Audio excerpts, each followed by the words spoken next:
అందరికీ నమస్తే అండి. చంద్రబాబు నాయుడు గారు అధికారంలో ఉన్న ప్రతిపక్షంలో ఉన్న చాలా జాగ్రత్తగా ఉంటారు. ఈవెన్ ప్రతిపక్షంలో ఉన్నప్పుడు పార్టీ పరమైన కార్యక్రమాల్లో ఎక్కువగా ఉన్నప్పుడు పార్టీ పరమైన డెసిషన్స్ తీసుకోవడానికి కానీ, నియోజకవర్గాల అభ్యర్థులు ఎంపిక చేయడానికి కానీ, పార్టీ కమిటీల్లో కానీ ఏ నిర్ణయం తీసుకోవాలన్నా నాంచుతా చాలా జాగ్రత్తగా ఉంటారు, అప్రమత్తంగా ఉంటారు. తర్వాత అధికారంలోకి వచ్చిన తర్వాత పరిపాలనాపరమైన విధానాలు నిర్ణయాలు తీసుకోవడంలో కూడా శాఖల వారీగా సమీక్ష చేసేటప్పుడు కూడా అంటే చాలా నిర్ణయాలు లేట్ అవుతాయి. ఉదాహరణకు జిల్లా కలెక్టర్ల బదిలీ దాదాపుగా ఒక 3-4 నెలల నుంచి కూడా ఇదిగో బదిలీ అదిగో బదిలీ లీకులు వస్తూనే ఉన్నాయి, చెప్తూనే ఉన్నారు. అనేక కలెక్టర్ల మీద రివ్యూలు చేస్తూనే ఉన్నారు, కంప్లైంట్లు వస్తూనే ఉన్నాయి. తీరా చూస్తే కేవలం 12 జిల్లాల్లోనే బదిలీలు జరిగాయి. చాలామందిలో అసంతృప్తి ఉంది. ఈవెన్ ఎస్పీల బదిలీ అంటే ఏదో జరిగిపోతుందన్నట్టు ఊహించి సింపుల్గా తేల్చేస్తారు. దీనికి పెద్ద నాంచుడు, పెద్ద కసరత్తు, సుదీర్ఘ సమావేశాలు ఇవన్నీ ఉంటాయి. ఎందుకు చెప్తున్నానంటే అంత అలర్ట్గా, అంత జాగ్రత్తగా ఉంటారు. అనేక విషయాల్లో భయంగానే ఉంటారు. చాలా విషయాల్లో ప్రజలు ఏమనుకుంటారో, ప్రజలకు కనెక్ట్ అవుదేమో అని. ఉదాహరణకు విద్యుత్ శాఖ తీసుకున్నాం. ప్రస్తుతం IVRS సర్వేలు మేబీ జరుగుతున్నాయి. నాకైతే 2 రోజుల్లో 2 కాల్స్ వచ్చాయి. మీ ప్రాంతంలో విద్యుత్ సరఫరా ఎలా ఉంది అని. నేనైతే బాగలేదనే చెప్పాను. విద్యుత్ సరఫరా అంత సాటిస్ఫై లేదు, బాగలేదనే చెప్పాను. ఎందుకంటే మా ప్రాంతంలో అయితే బాగలేదు.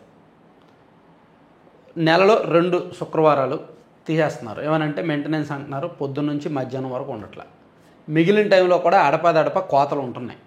ఎందుకు ఉంటున్నాయని సరిగ్గా లేదు, రెస్పాన్స్ అయితే ఉండట్లేదు. సో నాలాగనే మా ఏరియాలో చాలా చోట సమస్య ఉంది.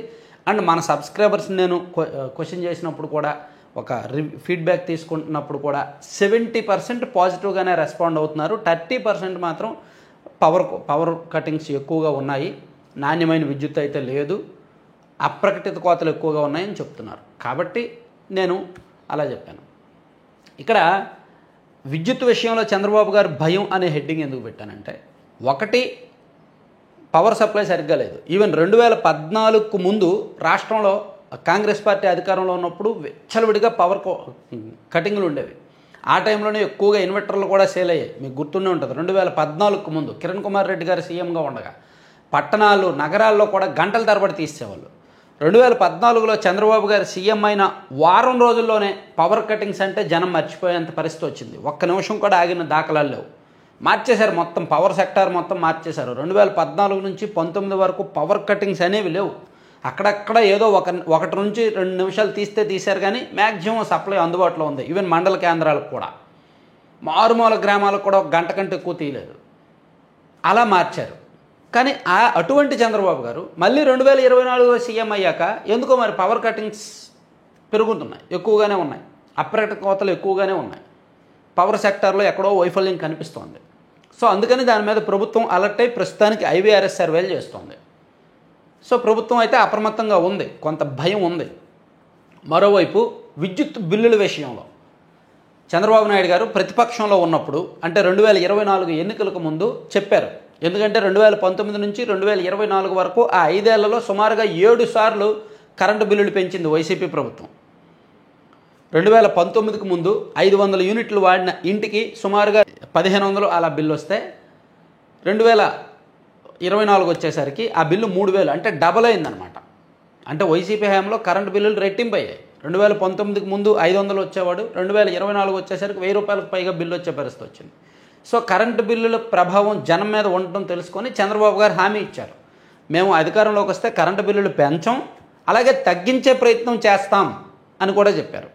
సరే, తగ్గించే ప్రయత్నం చేయలేసారు కదా, కరెంటు బిల్లులు 2 సార్లు పెంచారు. ఆల్రెడీ కూటమి ప్రభుత్వం అధికారంలోకి వచ్చిన ఈ 15 నెలల్లో 2 సార్లు కరెంటు బిల్లులు పెరిగాయి. ఏమనంటే జగన్మోహన్ రెడ్డి గారు హయాంలో జరిగిన నష్టాలు, డిస్కంలు నష్టపోయాయి కాబట్టి ఆ నష్టాలను పోడ్చడానికి తప్పట్లేదు, వాళ్ళు చేసిన పాపమే ఇదని చెప్పి వాళ్ళ మీదకి నెట్టేశారు. స్టిల్ ఇప్పటికీ కూడా మరో 12,700 కోట్లకు పైగా నష్టాలను భర్తీ చేయాలని డిస్కంలు APRCకి ప్రపోజ్ చేసి 4 రోజులు అవుతుంది. ఎనీ టైం దాన్ని ఆమోదిస్తే మళ్ళీ కరెంటు బిల్లులు పెంచే అవకాశం ఉంది. సో చంద్రబాబు గారికి అయితే కరెంటు బిల్లులు పెంచితే మళ్ళీ వ్యతిరేకత వస్తుంది ప్రజల్లో అనే అప్రమత్తత ఉంది. అందుకని అంత ఈజీగా వాటిని యాక్సెప్ట్ చేయట్లేదు. కరెంటు బిల్లుల డిస్కంల నష్టాల్లో ఉంటూనే ఉంటాయి. ఎందుకంటే 75,000 కొనాల్సిన ట్రాన్స్ఫార్మర్ 140,000 కొంటే నష్టపోరా? చాలా సింపుల్. సంవత్సరానికి సుమారుగా 2 లక్షల ట్రాన్స్ఫార్మర్లు అవుతాయి. మార్పు చేయాల్సి వస్తుంది. ఇవి పక్క రాష్ట్రాల్లో ఛత్తీస్గఢ్ కావచ్చు, ఒరిస్సా కావచ్చు, తెలంగాణ కావచ్చు, తమిళనాడు కావచ్చు, కేరళ కానీ, కర్ణాటకలో కానీ ఏ రాష్ట్రం చూస్తున్నా సరే మ్యాక్సిమం 75,000 నుంచి 90,000 వరకు ఖర్చు పెడుతున్నారు ఒక్కో ట్రాన్స్ఫార్మర్కి, 25 kV ట్రాన్స్ఫార్మర్కి. ఒక్క ఆంధ్రప్రదేశ్లో మాత్రమే 1,30,000, 1,40,000, 1,45,000 వరకు ఖర్చు పెడుతున్నారు. ఆ పాపం పుణ్యం షిరిడి సాయికి తెలియాలి, షిరిడి సాయి ఎలక్ట్రికల్స్ కంపెనీకి తెలియాలి. సో అందుకు మరి డిస్కౌంట్ నష్టాల్లోకి వెళ్ళవా? ఆ నష్టాలను జనం మీద రుద్దరా? సో మీరు నిజంగా కరెంటు విషయంలో అప్రమత్తంగా ఉండాలంటే, మీరు నిజంగా డిస్కంలో నష్టపోకుండా ఉండాలి అంటే షిరిడి సాయికి కాంట్రాక్టులు ఇస్తే ఇచ్చుకోండి, తప్పులేదు. కానీ ట్రాన్స్ఫార్మర్ల రేటు విషయంలో పారదర్శకత పాటించండి. పక్క రాష్ట్రాలు అనుసరిస్తున్న విధానాన్ని ఒకసారి స్టడీ చేయండి. నీతి కబుర్లు చెప్పడం కాదు, అప్రమత్తంగా భయంగా ఉండడం కాదు. నష్టాలను భర్తీ చేయాలి అంటే షిరిడి సాయి లాంటి వాళ్ళని కాస్త పక్కన పెట్టాలి. ఏదో ఎన్నికలకు ముందు డబ్బులు తీసుకున్నాం కదా, తప్పదు కదా, వాళ్ళతో ఇంకా 5 ఏళ్ళు లాలూచీ పడాలి, 5 ఏళ్ళు అవినీతిని కొనసాగించాలి అంటే మాత్రం ఖచ్చితంగా డిస్కంలు నష్టపోతాయి, ఖచ్చితంగా జనం మీద ఈ వాతలు పడతాయి. ఆ ప్రభావం ఎన్నికల్లో కూడా కనిపిస్తుంది. సో ఎంత భయంగా ఉన్నా, ఎంత అప్రమత్తంగా ఉన్నా, దానికి అవినీతి ట్యాగ్ తోడైతే, పారదర్శకత లోపిస్తే, జవాబుదారీతనం లేకపోతే, ఇటువంటి వాటాలు అన్నీ కొనసాగితే దాన్ని ఎవరు మార్చలేరన్నమాట. Thank you.